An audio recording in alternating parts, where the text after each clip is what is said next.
companies. Okay, now in this session, we'll talk about as to how to open a company or how to incorporate a company. Yeah, in the previous session, we have been discussing about as to how to what are the different kinds of companies, what are its features. In this current session, today we'll be discussing about how do we open a company? What is the procedure for incorporation of a company? So this is what we'll be learning in today's session. So a group of people, I said, how many people should come together to open a company? And okay, a group of people have come together. They have one real good idea. They want to implement it. They felt the best way of doing business is by opening a company rather than a partnership firm because it has perpetual succession and there is a separate legal entity and the liability is limited. So these people are called as promoters. Now, where will these promoters go? They go to a particular place called as registrar of companies. Just like you have registrar for partnership, you have registrar for company. Registration is what legally in the books of government, the name of that particular company is noted, or the government notifies, or the government of that particular area, or the administration, the local administration notes that there is one particular business in name of so and so company, the details of business, and so on. That is called as what? Registration. Who does that? Registrar. And for a company, a registrar of a company does that. So for registration, what are the steps? So first they should be promoters. Promoters may be or may not be shareholders, mind you. They may subscribe for shares or in the company money. They may contribute capital or they need not contribute capital. They can only look after the business of the company as well. So, who defines a promoter? So, what defines a promoter? The definition of promoter is given in section 2, subsection 69. These group of promoters only they go to ROC for registration of a company. So, what does a promoter? How is a promoter defined as? Companies Act 2013 defines promoter under section 2, subsection 69, which means what do you mean by a promoter?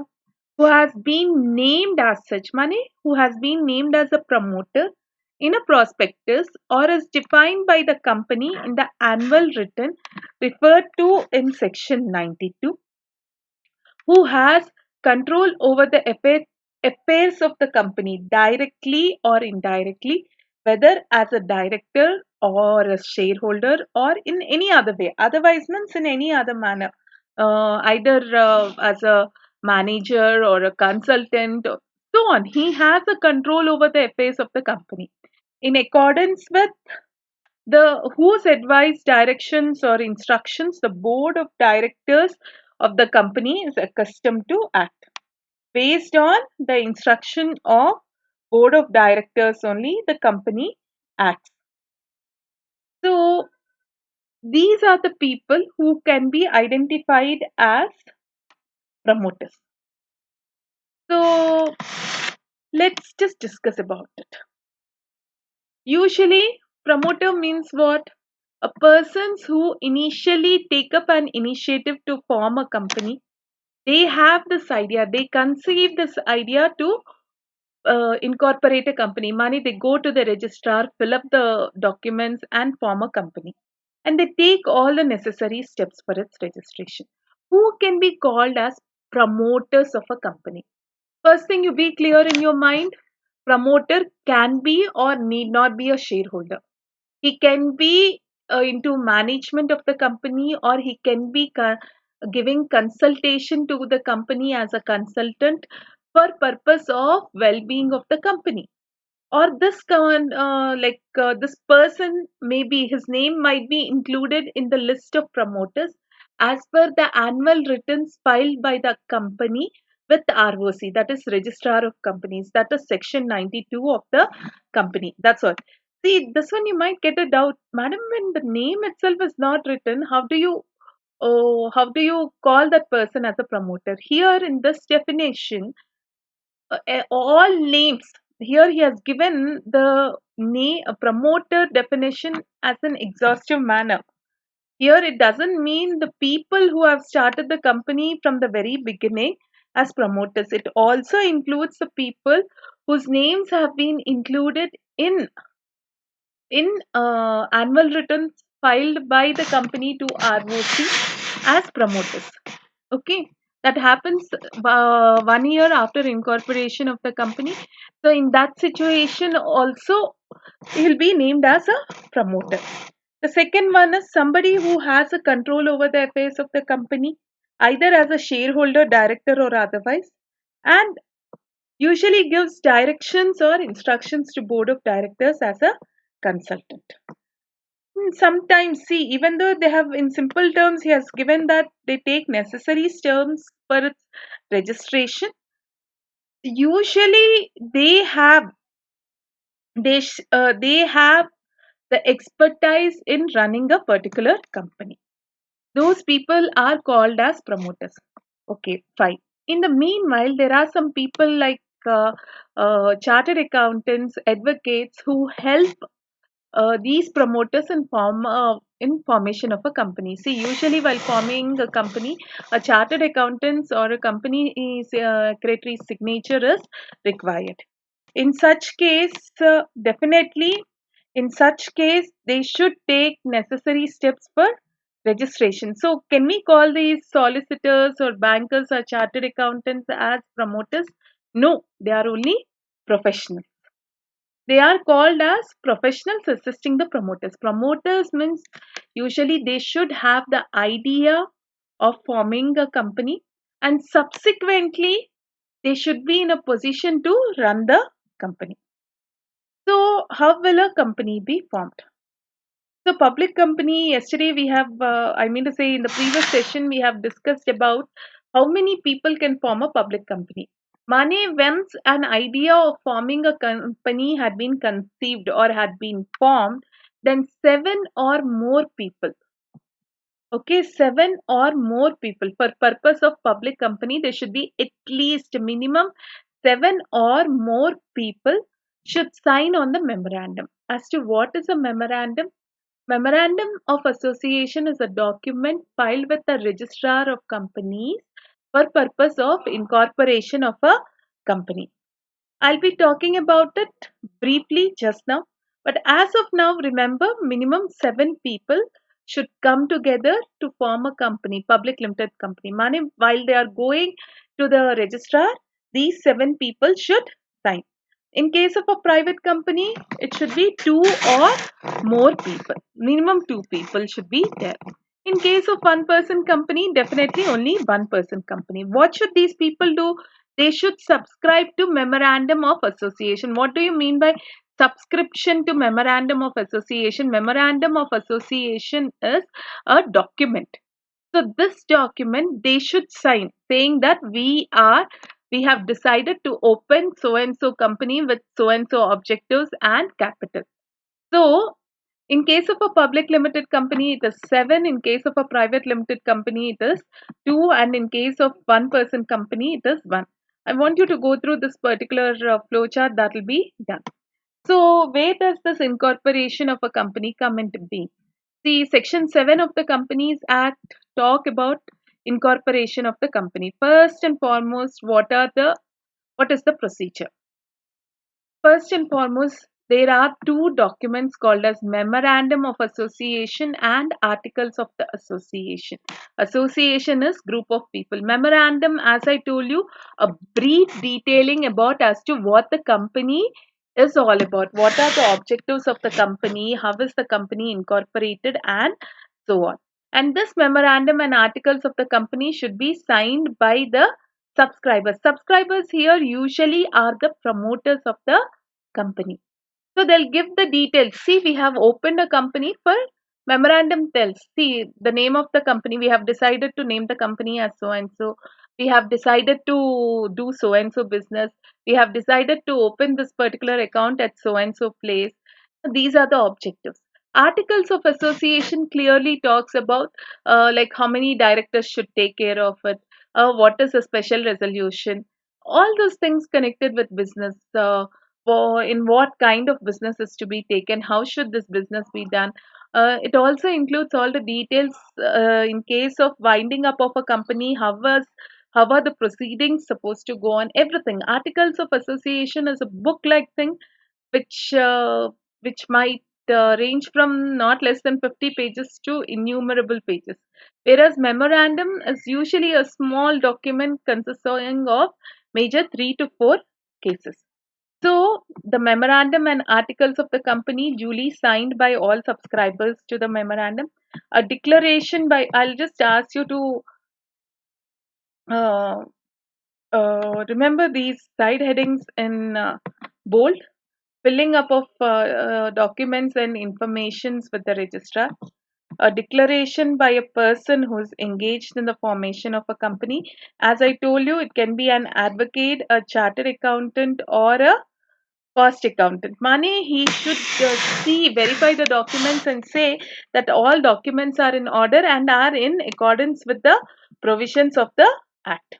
And then subscribers usually are the promoters to the memorandum, and from the persons named as first directors, stating that this is a declaration, he is not convicted of any offense or in connection with promotion, formation, or management of the company. He is not found guilty of any fraud or misfiasance, money malafidely changing the records or misrepresentation or of any breach of any duty to the company under this act, and that all the documents filed with registrar for registration of the company contain information that is correct and complete and true to the best of his knowledge and belief.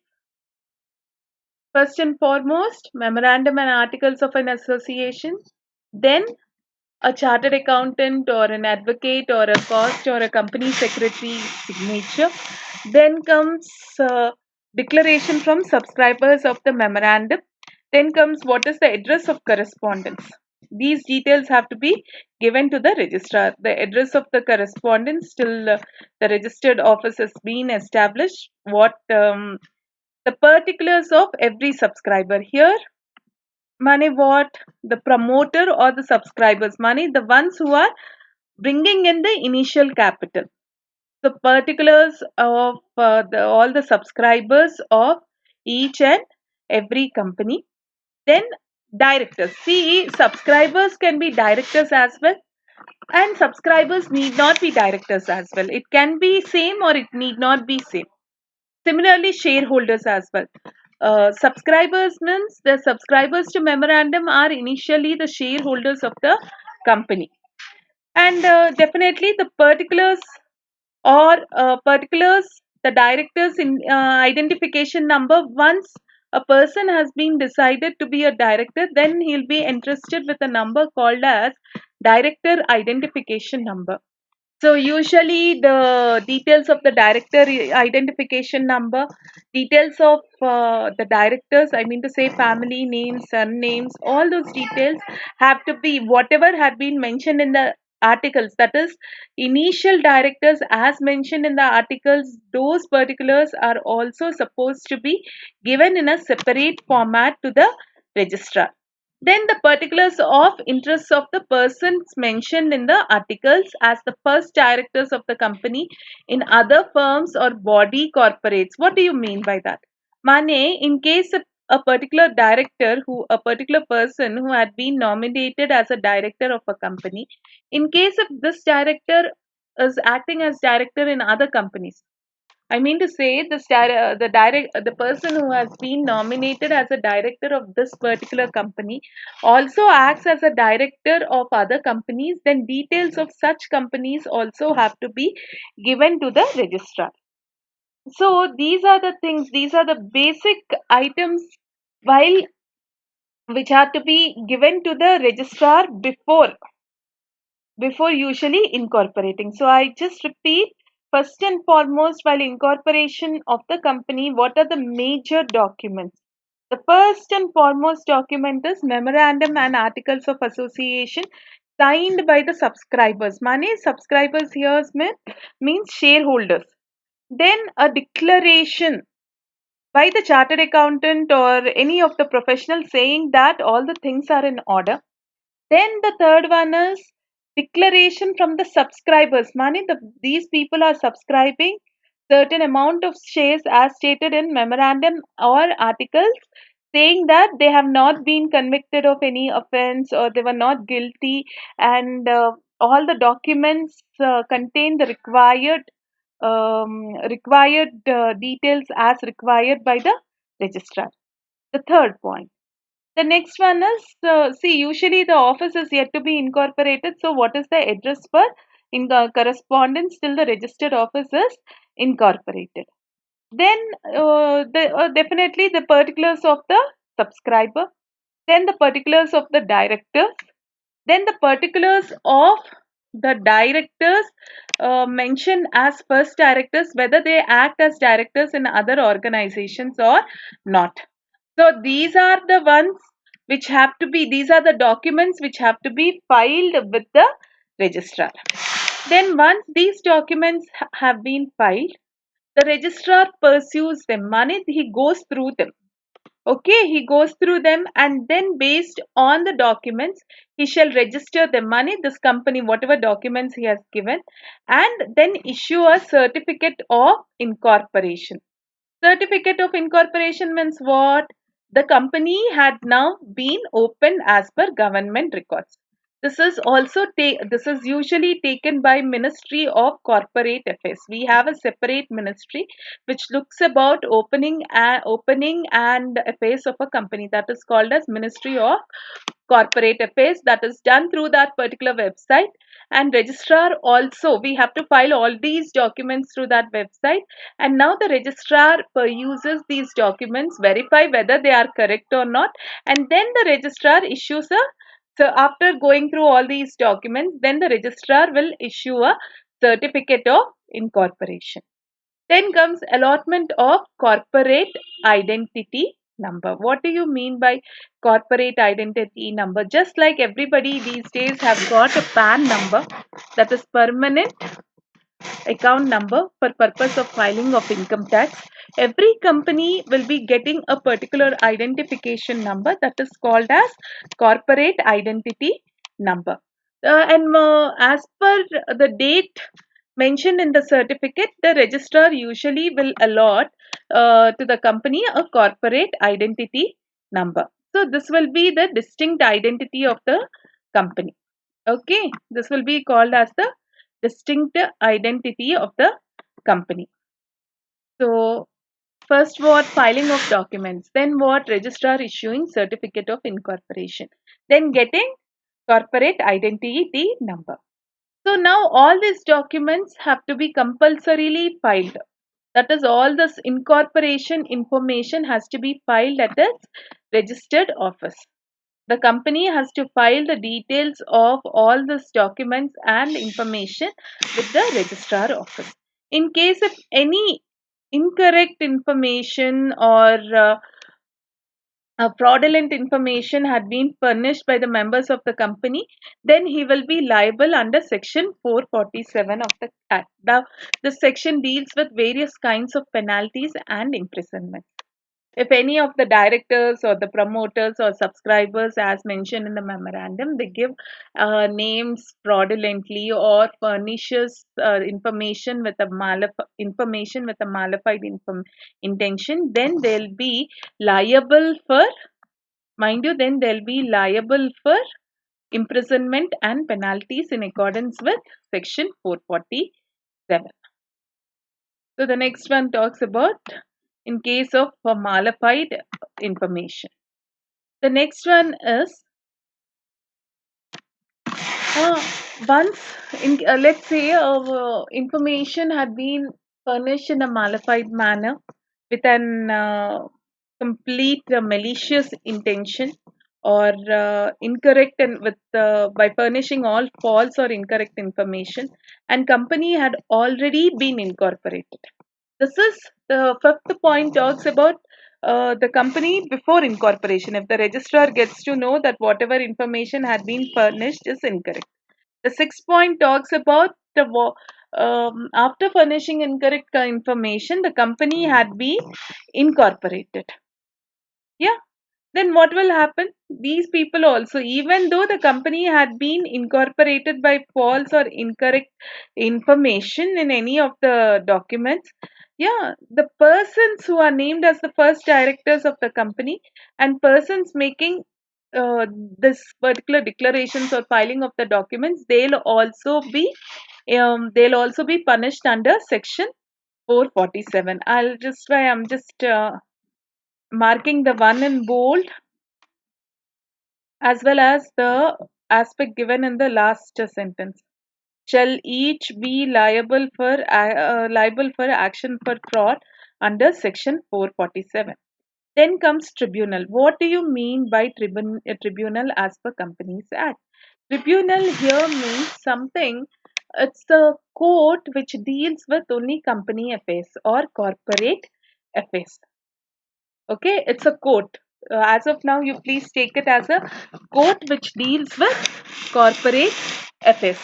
So, in case if a company had been incorporated by furnishing false or incorrect representation or suppressing material facts, then what will the tribunal do? Money, what will the court do in case if any person is guilty of theft or a murder or an assassination? What will it do? It will pass an order. It will pass in judgment for imprisonment and fine, right? So even a company court, in case if a particular company had been opened fraudulently or particular company had been opened with by making false representations, then this tribunal, money company tribunal, will please learn this because they can be asked as a short mark question. Pass such orders. Usually, they pass an order or pass a judgment as it may think fit, and this orders may deal with the management or directors of the company, and it deals usually with public interest. And then these directors liability, it will pass an order stating that the directors liability is unlimited. They can directly remove the name of the company from registrar of companies. Just now we have been discussing about the point. If the tribunal is satisfied that the company had been incorporated with a malified intention, then definitely they can remove the name of the company from register of companies. Then they can pass an order for winding up of the company or any other judgments what it may think fit. Okay, just like when I say tribunal, always remember it's a court, company court. So this company court will pass orders as it may think fit. Then what will it do? It will make the liability of the directors unlimited for all the loans acquired by the company. They can directly remove the name of the company. Money, it will not recognize that there is one particular company in so and so name from register of companies. They can pass an order for winding up of the company, pass such other order as it may be fit. But before making any such order, what will the company do? But before making any such order, the company tribunal usually will give an opportunity to the company for being heard in that matter. Yeah, and then the tribunal shall take into considerations the transactions entered into the company and if including the obligations, if any, contracted by payment of any liability. So usually these things have to be taken care of. Then recently, of late, the Ministry of Corporate Affairs have started one particular website called as SPICE. That's the simplification pro forma for incorporating of companies electronically. That is now companies can register themselves through online. Okay, so this is one of such simplified measures. Okay, so what does the company do? According to from the date of incorporation, the subscribers to the sorry, I want you to underline this particular point. The subscribers to the memorandum and all other persons, this is as per section 9, the all other persons who may from time to time become members of the company shall be a body corporate by the name contained in the memorandum. Such a registered company shall be capable of exercising all the functions of an incorporated company under this act. Yeah, underline till there. So, till now, we have learned how a company is incorporated. File the necessary documents, then certificate of incorporation comes. Then all the documents along with the certificate of incorporation should be properly kept at its registered office. Then what are the consequences of filing an incorrect information? Then we have also known that once we can do all this instead of doing it manually as well, we can do it from online. As of now, this particular filing of companies is through directly made through online basis only, and that is done through SPICE by Ministry of Corporate Affairs. Now we'll know once company has been registered and once certificate of incorporation had been given to the company, what will happen. Once certificate of incorporation had been given to the company, from that day onwards, we take into consideration that the company had come into being. And the subscribers to the memorandum and other persons like later on who will become the members of the company will be contained, these names will be there in the register of members. Okay, and now this company will be in a position to acquire property, whole property. Now it enjoys a separate legal status. And now the binding contract between the company and its members is evidenced by memorandum of association and articles of association. Okay, hope you're clear with it. Once after certification of incorporation had been issued to the company, it means that the company had come into existence, and now this company enjoys a separate legal entity, and these people who have subscribed to memorandum as well as other people who will be future people who are going to subscribe to the shares of the company will become members of the company, and now company can start doing its own business. This case study, Harinagar Sugar Mills Limited versus SS Jhunjhunwala, is usually quoted over here. You can just remember that once certificate of incorporation is given, the company comes into being. The company is there in existence.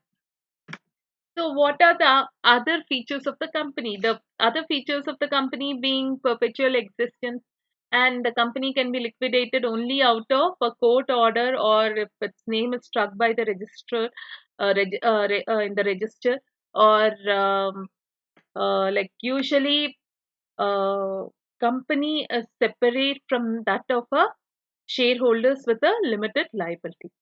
The other point which we note over here is usually a shareholder who buys shares, it means he is contributing towards the capital of the company. Okay, he's not buying any interest in the company like a partnership firm. He's only contributing capital in the company. But there are certain cases where a writ petition will be maintainable. So, what exactly do you mean by by this particular term called as writ petition? What exactly do you mean by writ petition, and how is it applicable to a shareholder? Writ petition means something which is written. Okay, so writ petition is something wherein a shareholder will write a particular document showing his details of interest or and so on. Okay, it means it's a formal written order which is usually issued by a court or an administrative office, and asking about giving about the details of the rights of a particular party. Okay, so this particular writ petition can be given by any court of law. Yeah, I'll first tell you what is its meaning in what is the meaning in regular term. What is the meaning of a writ petition in I mean to say in a layman's term? It's usually a petition as an order by a higher court to a lower court directing them to act or stop them from doing any activity, usually a judgment. So, but uh, in certain cases, what will happen, yeah, as I told you, once a shareholder who buys shares does not buy any interest in the property of a company. But in certain cases, money writ petition means what? In case of any particular court or a high court directs saying that a shareholder can also have an interest in the company, then in those circumstances, the shareholders will have interest in the company. That's what I mean to say. Just let me write it in a notepad or MS Word document. What does it say? It says in case writ petition means what? An order by an higher court. Okay, in case if there is an order given by a higher court,